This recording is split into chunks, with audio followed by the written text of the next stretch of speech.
sabiduría de la cruz. La sabiduría de la cruz. En la primera carta a los Corintios, capítulo 1, versículo 18 en adelante, el apóstol Pablo escribió: porque la palabra de la cruz es locura a los que se pierden, pero a los que se salvan, esto es a nosotros, es poder de Dios. Pues está escrito: destruiré la sabiduría de los sabios y desecharé el entendimiento de los entendidos. ¿Dónde está el sabio? ¿Dónde está el escriba? ¿Dónde está el disputador de este siglo? ¿No ha enloquecido Dios la sabiduría del mundo? Pues ya que en la sabiduría de Dios el mundo no conoció a Dios mediante la sabiduría, agradó a Dios salvar a los creyentes por la locura de la predicación. Porque los judíos piden señales y los griegos buscan sabiduría, pero nosotros predicamos a Cristo crucificado, para los judíos ciertamente tropezadero y para los gentiles locura, mas para los llamados así judíos como griegos, Cristo, poder de Dios y sabiduría de Dios. Porque lo insensato de Dios es más sabio que los hombres, y lo débil de Dios es más fuerte que los hombres.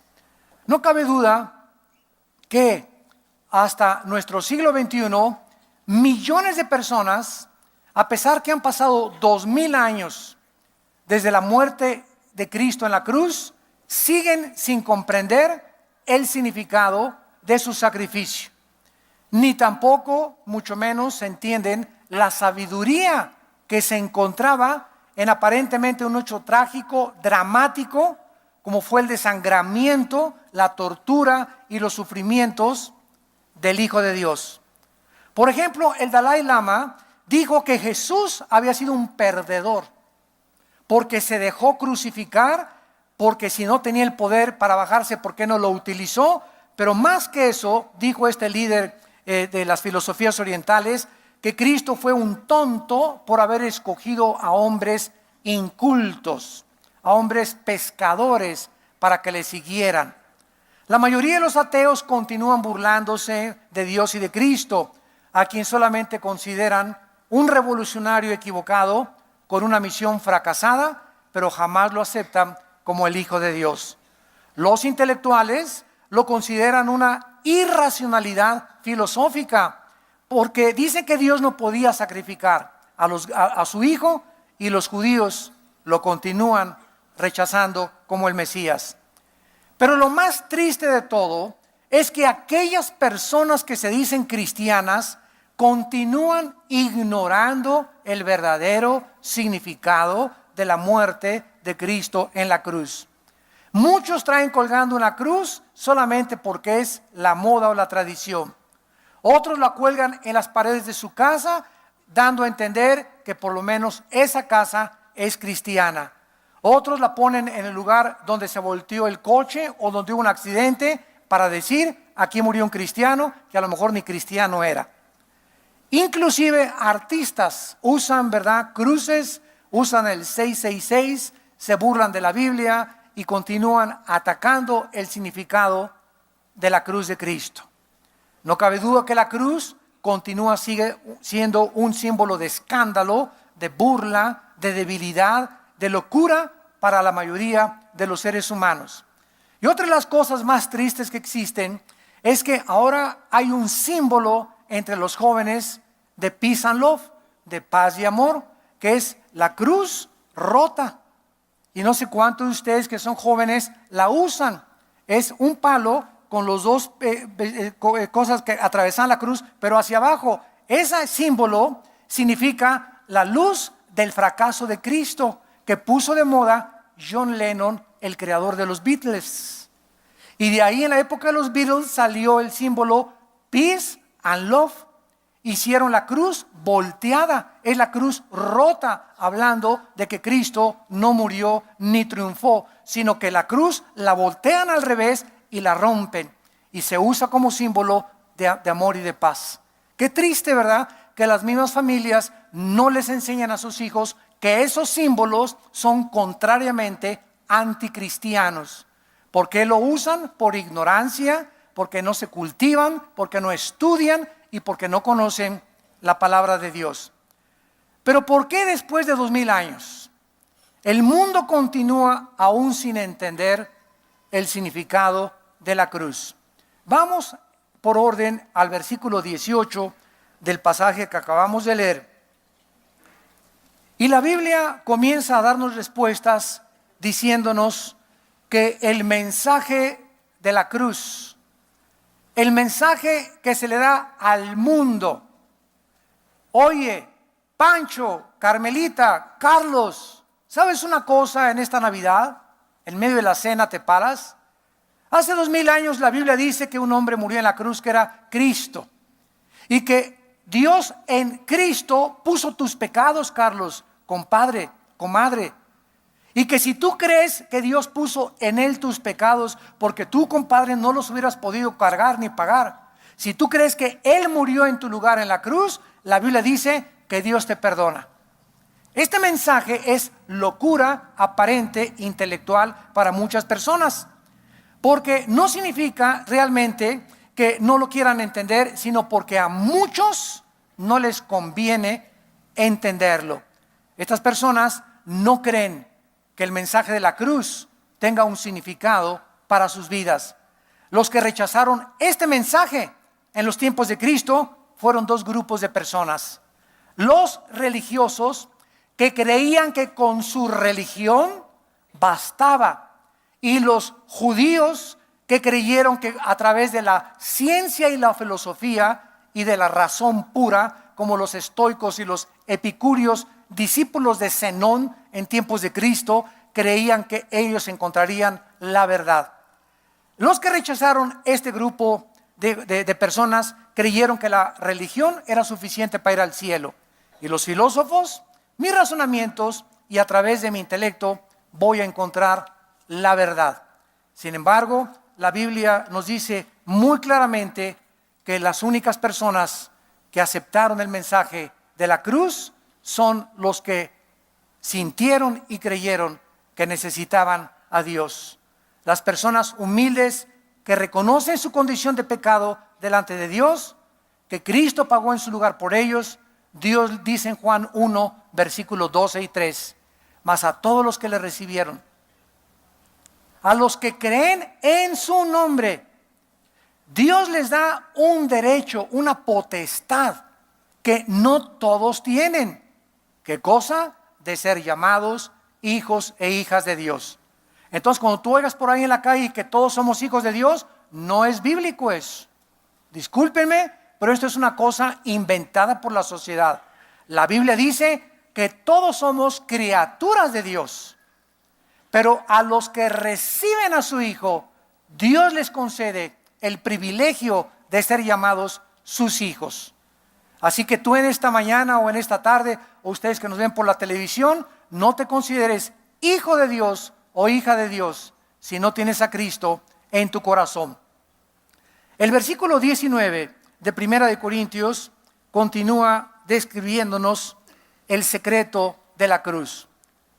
Dios, 750 años antes de Cristo, a través del profeta Isaías, escribió el versículo 19 que Pablo cita de Isaías 29, 14, que Dios iba a destruir, a enloquecer a los intelectuales, a los sabios, a los libres pensadores, a los ateos, a los griegos, con lo que él iba a hacer en la cruz.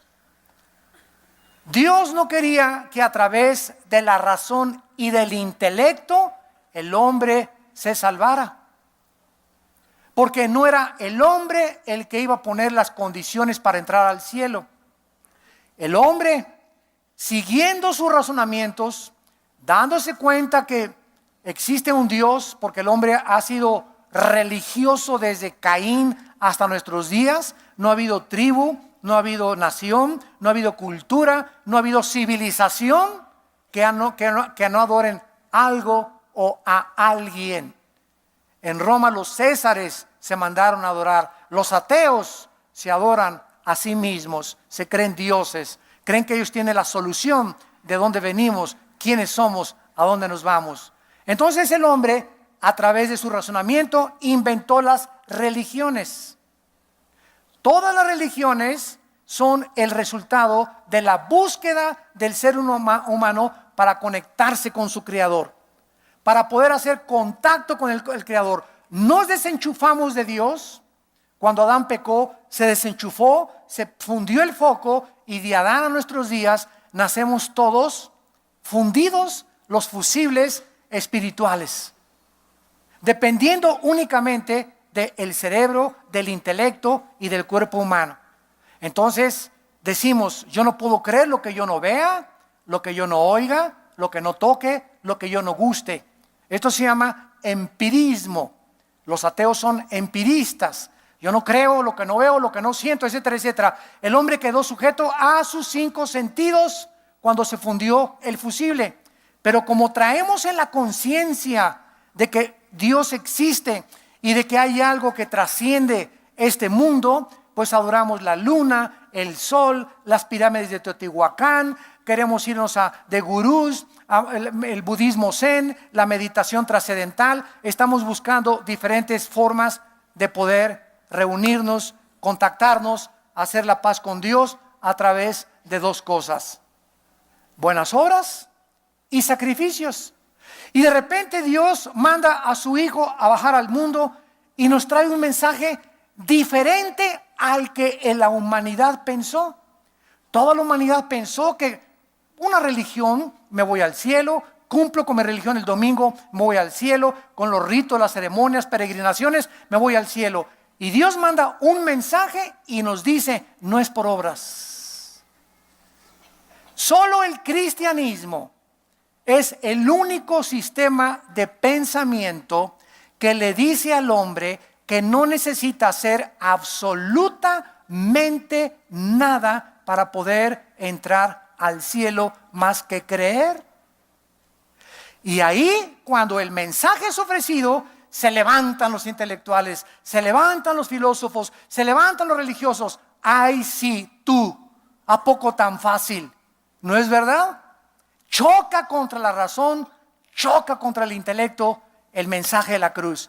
No es locura. Una vez estando en la televisión, precisamente en Televisa, en Semana Santa, estaba alegando ahí con un religioso y me dice, ustedes los cristianos la ponen muy fácil, nada más creer, ¿verdad? Y te puedes portar como tú quieras después. Y le dije, es por falta de comprensión, porque es locura el mensaje para usted. Dios nos dice, cree en Jesucristo porque no es por obras para que nadie se gloríe. Pero una vez que creemos que Cristo murió en la cruz y que la salvación es por la gracia de Dios, Él entra a nuestra vida para Él dentro de nosotros hacer las buenas obras. Efesios 2:10. Somos hechura suya, creados en Cristo Jesús para buenas obras, las cuales Él preparó de antemano para que anduviéramos en ellas. Entonces, todas las buenas obras que hagamos no son para ganarnos el cielo, son el fruto de nuestra salvación. Yo me porto bien, le soy fiel a mi esposa, no robo, no quiero mentir, no quiero calumniar, quiero guardar mi corazón, no para irme al cielo, sino para yo dentro de mi vida darme cuenta que este fruto que nace para yo servir a Dios es en agradecimiento de lo que Dios ha hecho en mi vida. Y esa santidad que tú comienzas a mantener y a cultivar es la que te hace que tú puedas comprender más a Dios, acercarte más a Dios, porque sin santidad, Hebreos 12, no se puede ver a Dios. Y este versículo es para los cristianos. Sin santidad no podemos ver a Dios. ¿En dónde? En la Biblia. Si tienes pecados no confesados, vienes a la Biblia, no lo entiendes, chocas con lo que dice la Biblia, es locura, ay cuánta sangre, y David se metió con esto, y cómo puede David ser un varón conforme al corazón de Dios si él fue asesino y adúltero, y Abraham vendió a su esposa 2 veces, o casi la quiso vender 2 veces, mira nomás la borrachera con tequila que se puso Noé. Y comenzamos a ver que la Biblia exhibe los pecados de los más grandes hombres de Dios. Por eso se llama la Santa Biblia, porque no oculta que ninguno hemos sido perfectos más que Jesucristo. Entonces, este mensaje de la cruz choca con el intelecto humano. Dios avergüenza a los intelectuales y a los sabios con el mensaje de la cruz. No necesitas más que creer que yo en la cruz pagué por tus pecados y que cuando tú me aceptas en tu corazón, yo voy a entrar a tu vida y te voy a dar el poder para dejar el alcohol, para dejar la marihuana, para dejar la pornografía, para que tengas un nuevo amor para tu esposa, porque una vez ya siendo cristiano tenemos al Espíritu Santo dentro de nosotros, que es usado a través de la Biblia, porque sin la Biblia el Espíritu Santo dentro de mí no puede hacer nada. El Espíritu Santo necesita la palabra, porque la palabra es espíritu y es vida. Entonces yo necesito estar en contacto con el Espíritu Santo a través de la Biblia. Yo tengo contacto con la Biblia, tengo contacto con el Espíritu Santo. Me separo de la Biblia, contristo al Espíritu Santo, le causo dolor al Espíritu Santo, porque lo que me sostiene es la Biblia. ¿Y quién usa la Biblia? El Espíritu Santo, el poder que está dentro de nosotros. Si no fuera por la revelación del Espíritu Santo, la palabra de la cruz sería locura para todos nosotros. En Juan capítulo 16, versículo 13, Cristo lo anunció con estas palabras. Juan 16, versículo 13. Es Jesús hablando: cuando venga el Espíritu de verdad. ¿Qué espíritu tienes tú? Si tú no tienes el Espíritu de Cristo, perdóname, pero vives una mentira. Tu vida es una mentira.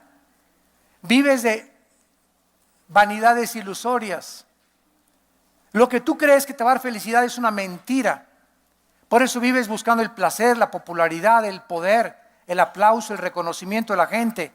¿Por qué? Porque hay un espíritu de mentira. Te miente dentro de ti y te dice: haz esto, cuando no es cierto. Pero cuando el Espíritu Santo entra en nuestra vida, es el Espíritu de verdad.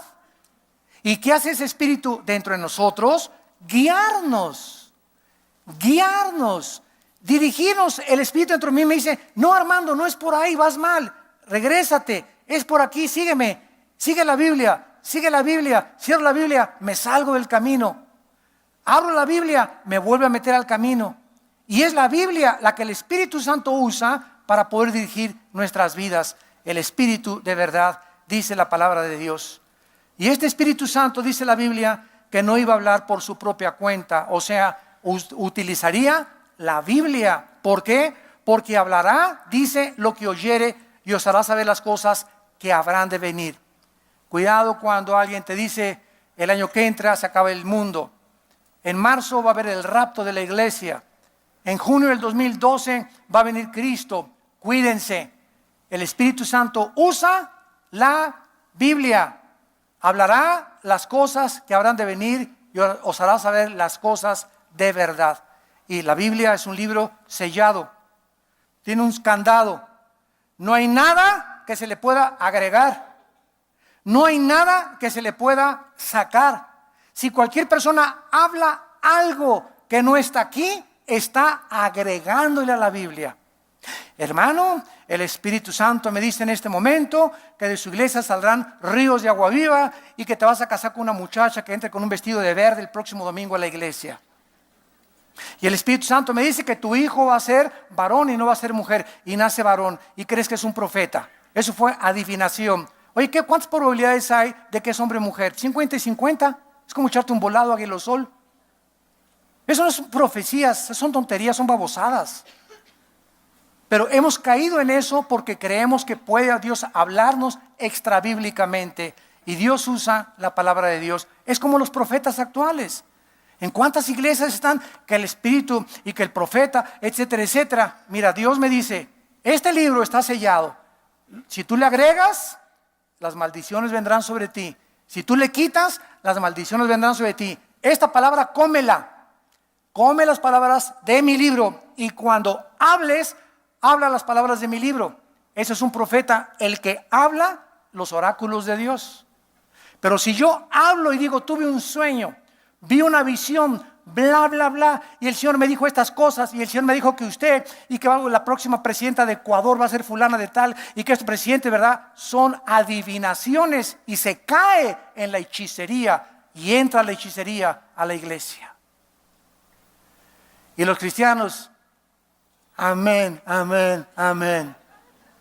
¿Por qué? Porque no estudias la Biblia, no tienes contacto con el Espíritu de verdad y algo te está mintiendo y engañando, y crees que porque esa persona es célebre o famosa o que todo el mundo la conoce, esa persona está hablando realmente la verdad, sin que tú verifiques por ti mismo la verdad en la palabra de Dios. Dice la Biblia en 1 Corintios capítulo 2, versículo 10 al 11, pero Dios nos la reveló a nosotros por la Enciclopedia Británica. Dios nos la reveló a través de Einstein. Dios nos revela, es revelación. Las cosas invisibles y espirituales del mundo que nos rodea, que es más real lo invisible que lo visible, y que para la mente racional es locura, porque no las puede entender, porque las cosas espirituales se han de discernir. Pero Dios, a través del Espíritu que mora dentro de ti y de mí, vengo a la Biblia y entiendo a Dios, los caminos de Dios, el carácter de Dios, la forma en la que debo de proceder. ¿Por qué? Porque es el Espíritu dentro de mí de verdad el que me está guiando y mostrando la verdad. Si tú no tienes al Espíritu Santo, no tienes revelación, no entiendes. Las cosas de Dios te son locura, porque el Espíritu, dice el versículo 10, todo lo escudriña aún lo profundo de Dios.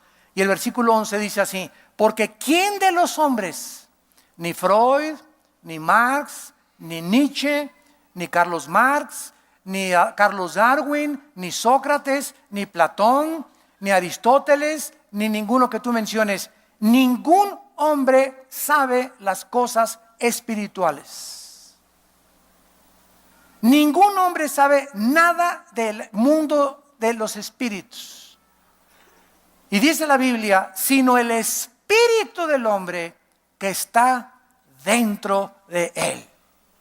Si yo quiero conocer las cosas espirituales, necesito entre mí un espíritu que me ponga en contacto con el mundo espiritual.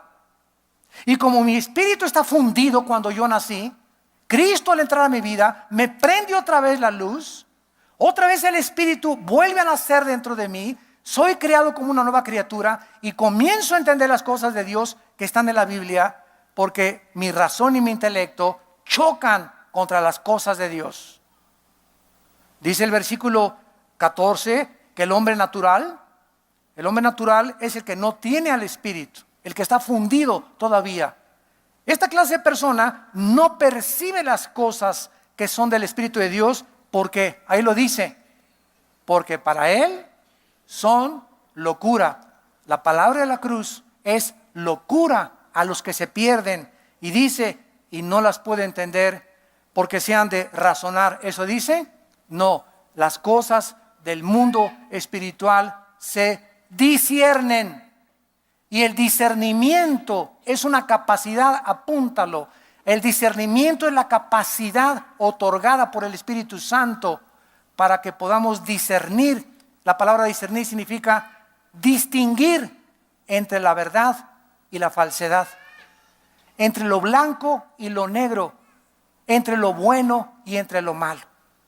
Por eso me habla una persona hace como 2-3 años, hermano pastor, mi hija se va a casar y está en otra religión, y me dijeron que yo fuera la madrina de ramos. ¿Puedo ir al servicio religioso? Yo lo primero que les pregunto es, oiga, ¿usted cuántos años tiene en Cristo? Tengo 15 años. Y le contesté, no ha crecido una pulgada, hermana. Qué tristeza me da. ¿Qué me quiere usted decir, pastor? Le quiero decir que usted ya debería tener el discernimiento para distinguir y saber que un cristiano no se mete a los ritos, ¿verdad?, que son absolutamente contrarios a Dios. Es como si una persona que es cristiana y tiene 10 años en Cristo me dice, ¿pueden mis hijos celebrar Halloween? Oye, por favor, después de 10 años en Cristo, ¿me haces esa pregunta? Virgen de la Macarena.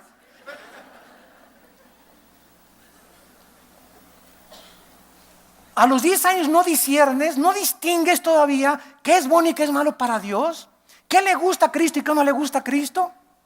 Todavía no tienes ese discernimiento. ¿Qué pasa? Esas personas algo tienen mal contra el espíritu que está dentro de ellas, si es que son cristianas realmente. O lo tienen apagado, contristado por el pecado, o tienen meses o semanas que no tienen contacto con la Biblia. Y cuando no tienes contacto con la Biblia, no tienes contacto con el Espíritu Santo. Y cuando no tienes contacto con el Espíritu Santo, comienzas a andar a ciegas. Y te comienza a caer un hoyo, y en otro hoyo, y tropiezas, te comienza a arañar, te comienza a lastimar, y luego, Señor, sáname, Señor, ayúdame. Pero ¿hace cuánto tiempo que abandonaste tu relación con el Espíritu de Dios? Y queremos que como la vara de mágica y como la lámpara de Aladino, Dios hazme esto, Dios hazme aquello, dame aguinaldo y ayúdame esto, y para la colegiatura de mis niños. Y mi relación contigo, Señor, está totalmente fría. Es como cuando tú a tu esposa no le das flores, no le dices que la amas y quieres, ¿verdad?, que tu esposa, dame un beso. Y ya tu esposa te hace así, ¿verdad? Beso frío, seco, como témpano de hielo. A este caimán no lo voy a besar como... ¿Por qué, verdad? Porque ¿qué se enfrió? ¿Por qué está fría así la relación en tu matrimonio? Porque no tienes comunicación con ella. Si no hablas, si no platicas, se enfría ella y quieres que ella responda. Ella responde a lo mejor mecánica o religiosamente, pero no lo va a hacer de corazón. Y vas a tener que alguien que te ame a fuerza y no que le nazca de su corazón. ¿Por qué? Porque no hay relación, no hay comunicación en el matrimonio. Es lo mismo con Dios. Señor, te amo. Tienes 3 meses que ni a la iglesia vas. Venís ahora porque en diciembre es Navidad. Hace mucho que no lees la Biblia. ¿Cuántos días tienes que no oras? Y ahora me pides a mí, ¿por qué me llamas Señor, Señor? Si no haces lo que yo te digo. Regresamos a 1 Corintios 1, nuestro pasaje, y vemos claramente entonces que el plan de Dios era revelarnos el misterio de la muerte de su Hijo y el plan de salvación mediante la cruz a través del Espíritu de Dios, espiritualmente, no a través del conocimiento humano ni de las religiones, a través del Espíritu Santo. Dice el versículo 22 que a los judíos piden señales. Los judíos piden señales, piden milagros. ¿En qué se parece la generación actual con la generación de Cristo? En el momento en que se escucha campaña de sanidad, se llena cualquier estadio de 50, 100 mil, 200 mil personas. La manera más fácil de llenar un estadio es anunciando y que la gente oiga, va a haber milagros. ¿Y por qué van miles de personas? Porque dentro de nosotros existe interna y profundamente, de una forma inherente, el ver para creer. O el tratar de ir a ese lugar donde una persona famosa dice que va a orar por los enfermos y él tiene poder para sanar a los enfermos. Y ojalá que me sane de mis riñones, de mis vértebras lumbares, de mi problema de mi vesícula, etcétera. Y ahí van todos los enfermos a la campaña de sanidad, unos cojeando, otros en silla de ruedas, etcétera, etcétera. Y el 90% se salen de ese lugar sin ser sanados. Se sanaron 2 o 3 a lo mucho. Y de los que son sanados, ¿verdad? Se hace un espectáculo increíble. Ya vieron, y le creció la pierna, etcétera, etcétera. Y todo el mundo cree que para todos. ¿Por qué, verdad? Porque la mayor parte se van frustrados, se enojan después con Dios, se amargan con Dios porque no los sanó Dios. Porque se anuncia que Dios es un Dios fácil, que lo único que quiere es nuestra salud. Y esto no lo enseña la Biblia. Aunque Dios sí sana y creemos en los milagros, no se hace de los dones de sanidad un espectáculo, circo, maroma y teatro. Porque es engañar a la gente. Ven a Cristo a la cruz y cuando yo fuere levantado, dijo Jesús, levantaré conmigo a todo el mundo. Levantemos a Cristo y entonces Cristo nos levantará a nosotros. Y el Espíritu Santo vino a glorificar a Jesús. Cuando el mensaje se predica, entonces Dios actúa en las vidas de las personas. Y esta es la razón por la cual los judíos continuamente le dijeron a Cristo: danos señal, haznos un milagro. Y Cristo se negó a sanar a nadie para dar un espectáculo o ser público a las personas religiosas. Miren lo que dice Juan capítulo 4. En Juan capítulo 4, ya se dan cuenta ustedes que perdido anda el pueblo de Dios. Que perdido anda el pueblo de Dios. Dice Juan capítulo 4 versículo 48, Jesús les dijo: si no viereis señales y prodigios, no creeréis. Ya estaba cansado Cristo de que lo seguían por eso precisamente. Y ahora se le vuelve a ofrecer a la gente: vengan para ser sanados por Jesucristo. Pues ¿quién no va a ir? Y la mayor parte de las personas que van no tienen una relación con Dios, no han ni leído la Biblia. La mayor parte de las personas no van a arrepentir de sus pecados. ¿Cuántos van en adulterio? ¿Cuántos jóvenes van acostándose con su novia a las campañas de sanidad para que Dios haga un milagro, creyendo que Dios puede ser burlado? Cuando Dios verdaderamente puede tocar tu vida, cuando tú realmente le buscas con todo tu corazón. Dice el Salmo 37, deleítate en Jehová y Él te concederá las peticiones de tu corazón. ¿Quieres ser sanado? Deleítate en mí.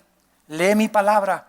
Ten comunión conmigo. Ten una relación conmigo. Y pídeme lo que quieras y te lo daré.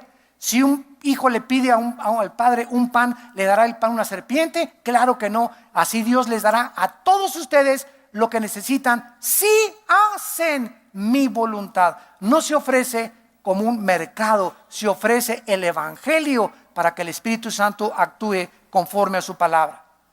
Y más adelante Cristo dijo: generación perversa y adúltera que demandan milagros, pero milagro no les será concedido. Señal no les voy a hacer, más que la señal de Jonás. Como estuvo 3 noches y 3 días en el vientre de la tierra, el Hijo del Hombre estará 3 noches y 3 días en el centro de la tierra. ¿Quieres ver señal? Cristo, la resurrección de Cristo, es el más grande milagro de Dios.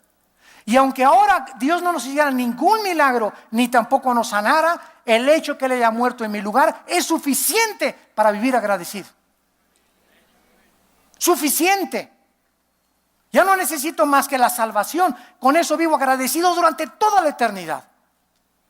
El más grande líder de la televisión mundial, CNN, el dueño, a los 17 años iba a una iglesia bautista evangélica.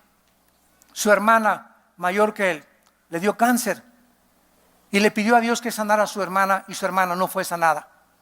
Por el hecho de que su hermana no haya sido sanada, él renunció a Dios, se volvió ateo, y hasta la fecha escribió los 10 mandamientos de Ted Turner, el dueño de la cadena de comunicaciones más grande del mundo, la CNN. Multibillonario, se hizo ateo porque Dios no lo sanó conforme él quería. Qué triste es ofrecer el evangelio creyendo que solamente a Dios le interesa nuestra salud. Dios quiere sanar primero tu alma. No me digas: ay hermano, venga al hospital a orar por una enfermita, y la enfermita es cristiana. No hermano, quiere que le eche nomás agua bendita. En otras palabras, échale la bendición. Así hay gente: oiga, me echa la bendición hermano. Pues ¿qué me viste cara de qué? ¿No quieres también un trapito ungido? Te vendo un trapito ungido para que lo pongas en tu almohada y se te quiten los dolores de cabeza. Trasladar la fe a un fetiche, a un amuleto, porque eso es lo que es. Cuidado cuando compres trapos ungidos que venden por la televisión. Eso es hechicería. Pero estamos tan dentro de nosotros, tan engañados, porque el espíritu de verdad no te está guiando a la verdad. Hay un espíritu de mentira dentro de tu vida. Pregúntate: ¿por qué estás siendo engañado? ¿Por qué a estas alturas no has podido discernir la verdad? Porque tu relación con Dios es nula totalmente. Eres religioso de los domingos nada más. Dice el versículo 22 de nuestra pasaje, 1 Corintios 1, los judíos piden señales, los griegos buscan sabiduría, pero nosotros predicamos a Cristo crucificado. O sea, seamos fieles a nuestro mensaje. A los que buscan milagros y a los que buscan intelectualidad o sabiduría, no dejemos de predicar la cruz. La cruz. Porque ahí encerró Dios el mensaje, su sabiduría y su poder. Y ese mensaje, que es locura a los que se pierden, contiene el poder de Dios. Cuando predico a Cristo y predico la cruz, algo pasa en los aires. Algo pasa en el mundo invisible que nos rodea. Eso es el mensaje de Dios, lo que pone en acción a los ángeles de Dios y el poder de Dios en el Espíritu Santo para salvar las almas. Para salvar las almas. Porque a Dios le interesa la salvación de tu alma. Pero tú no puedes salvar tu alma a menos que escuches el mensaje de que alguien pagó por ti en la cruz. Y ahora en muchas iglesias también, desgraciadamente, se dice: ya acabamos el mensaje. ¿Quién quiere recibir a Cristo? Después de predicar peace and love, peace and love, todo bonito, todo lindo, Dios los ama, mis chiquitines, las palomitas, a la lele, a la. Y después de todo eso, ¿verdad? ¿Y quién quiere recibir a Cristo sin mencionar la cruz, sin mencionar arrepiéntanse de sus pecados, sin mencionar el juicio, sin mencionar el infierno? ¿Quién quiere venir a Cristo, mis chiquitines? ¿Quieres un globito? ¿Una chupelicheta? Y la gente, sí, esta iglesia sí me gusta, ¿verdad? Porque a los niños les encantan las sonajas y les encantan los dulces. Y a los niños cristianos que tienen ya 15 años en Cristo no quieren la sana doctrina. Pablo le dice a Timoteo: predica a tiempo y fuera de tiempo, porque vendrá tiempo cuando no querrán oír la sana doctrina. Se amontonarán personas para oír cosas que les hagan comezón a sus oídos, de falsos maestros, falsos apóstoles, falsos profetas. ¿Eres tú uno de esos? ¿Qué camino estás llevando? ¿Dónde vas a acabar? ¿Cuánto has crecido? ¿Cuántos distingues ya entre la verdad y entre el error? Y continúa Pablo en penúltimo lugar, versículo 23, pero predicamos a Cristo crucificado, para los judíos tropezadero, para los gentiles locura. Más para los llamados, así judíos como griegos, Cristo poder de Dios y sabiduría de Dios. El versículo 25 fue el versículo después de que yo leí hace 33 años. A Cristo, hace 33 años yo recibí a Cristo. Yo me consideraba marxista, comunista, intelectual, etcétera, etcétera. Y mi hermano me ofreció el Evangelio de Juan capítulo 14, mi hermano Alejandro, menor que yo, y comenzó a leerme San Juan y bueno, me impactó tremendo. Pero yo tenía muchas dudas intelectuales.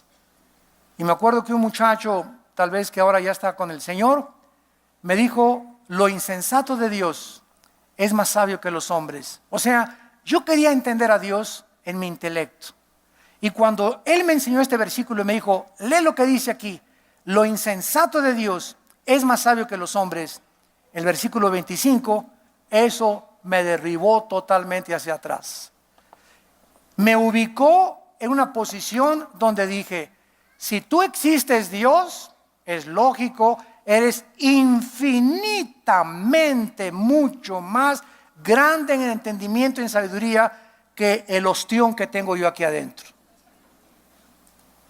Por lo tanto, dentro de mi ostión no llegaré más que a la cuarta o quinta frecuencia. Alcanzaré cierto límite, porque nunca podré comprender la magnitud. Haces cosas grandes y maravillosas que no entendemos. Entonces, eso comencé a pensar así. Entonces dije: si realmente, Señor, tú existes y lo que para mí me parece insensatez y locura, quiero creerlo por fe.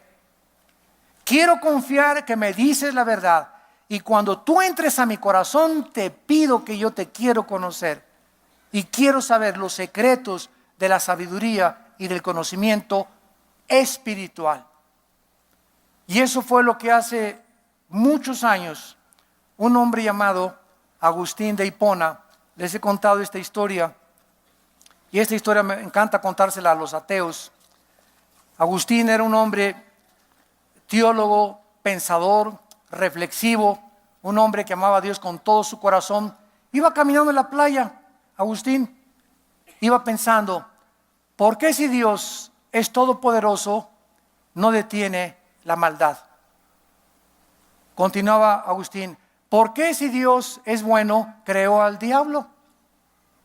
¿Por qué si Dios tiene el poder, por qué no detiene al diablo ya y se acaba la maldad? O sea, ¿Dios lo puede hacer o no lo puede hacer? Claro que lo puede hacer. Si no lo pudiera hacer, no es todopoderoso. ¿Me van siguiendo? Esos son excelentes pensamientos de la razón humana. Entonces, Agustín llega a un punto en la playa donde un niño estaba haciendo un hoyo en la arena y corría al mar y agarraba el agua y le echaba al hoyo. Y corría entonces y le echaba el mar en el hoyo. Y se quedó Agustín así algunos minutos viendo al niño y le preguntó, niño, ¿qué estás haciendo?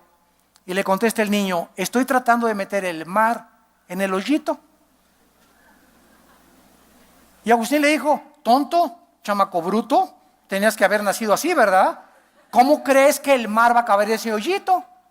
Y se paró el niño y lo miró fijamente a los ojos y le dijo el niño, ¿y tú, cabeza de melón? ¿Qué quieres meter los pensamientos de Dios en la jicarita que tienes aquí? Agustín desde ese momento escribe en sus libros La ciudad de Dios, y eso que desde ese momento él comenzó a ser humilde y le dijo, Dios, ahora he comprendido que tú eres como el mar y tengo una jicarita. Si quiero comenzar a entender la A, la B, la C y la D, necesito ser humilde. Reconocer mi incapacidad, mi finitud y esperar que tú me comiences a inflar mi globito, inflar mi globito e inflar mi globito mientras yo tengo una relación contigo a través de la Biblia. Porque si no tienes una relación con la Biblia, tu globito se queda así, tienes 10 años y no se ha inflado nada. Pero cada vez que memorizamos la palabra y leemos la palabra y crecemos con Dios, más capacidad tenemos de comprender los pensamientos de Dios que son más altos que nuestros pensamientos. Pero mientras tengas tu globito y tu ostión de cerebro que tienes de chícharo, que teníamos todos también cuando no éramos cristianos, no saldrás de perico perro. No saldrás de, ¿y por qué las guerras? ¿Y por qué permitió esto Dios? ¿Y por qué los temblores? ¿Y si Dios esto? ¿Y el diablo? Etcétera, etcétera. Y seguirás con tus armas contra Dios, luchando contra los pensamientos de aquel que es omnisciente. Pero tú en tu soberbia quieres saber todo. ¿Quién eres tú?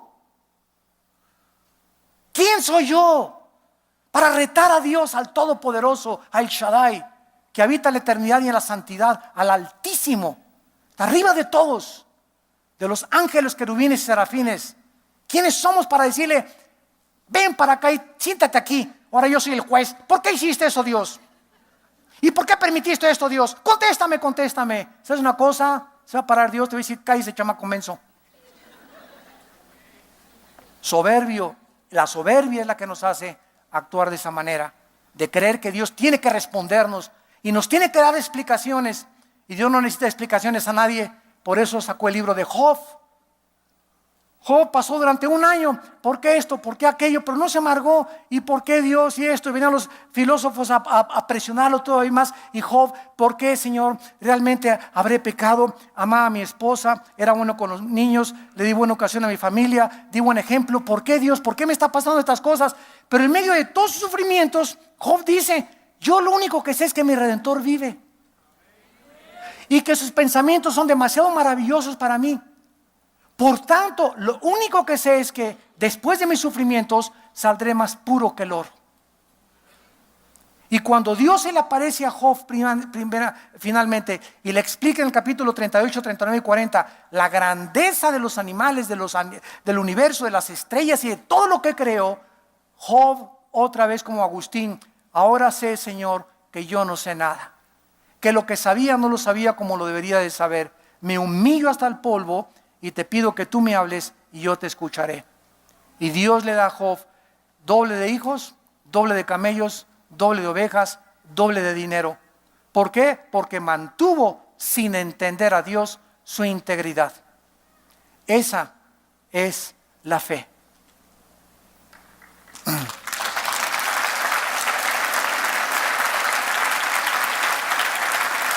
Padre, gracias te damos por tu palabra en esta tarde, por la sabiduría que tú has escondido detrás de la cruz. Porque ante los hombres fue una tragedia. Los hombres se preguntaban, los judíos, ¿por qué Dios permite, cuando está escrito en la ley que maldito es el que es crucificado? ¿Cómo puede llamarse el Hijo de Dios? Los intelectuales y los filósofos continúan burlándose de lo que hiciste en la cruz, por no tener el espíritu de verdad que les revele que detrás de la cruz se encontraba tu poder, tu sabiduría, pero más que cualquier otra cosa, en la cruz Dios manifestaba que de tal manera amó Dios al mundo que nos dio a su Hijo unigénito, para que cualquiera que en Él crea no se pierda, mas tenga la vida eterna. Porque Dios muestra su amor para con nosotros en que, siendo aún pecadores, Cristo murió en nuestro lugar. El que no conoció pecado por nosotros se hizo pecado, para que nosotros fuéramos hechos la justicia de Dios en Él. Ábrele tu corazón en esta tarde a Cristo. Ustedes que nos ven por la televisión, vengan a la cruz. Lo que no entendías, lo vas a entender.